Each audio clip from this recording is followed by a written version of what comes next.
In this section, we are going to see how to work with tabs. As you can see here, files are open in tabs in the editor window by default. And you can move them around just by clicking and dragging them. You can sort tabs alphabetically. You can do that by right-clicking over one of them and sort them by file name.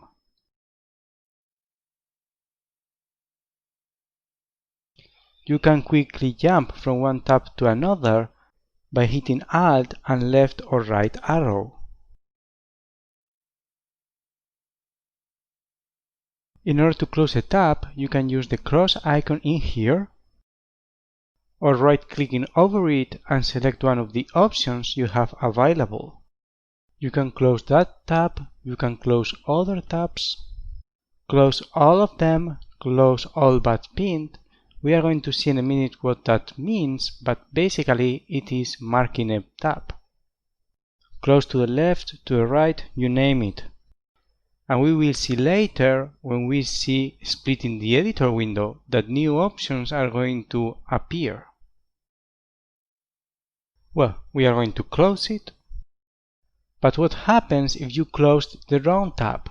You will have to search for the file again in the project window, and it could be tedious. If you remember the name of the file, you could search for name. What you can do in those scenarios, in order to be more efficient, you can right-click over one of the tabs and select Open Close Tabs.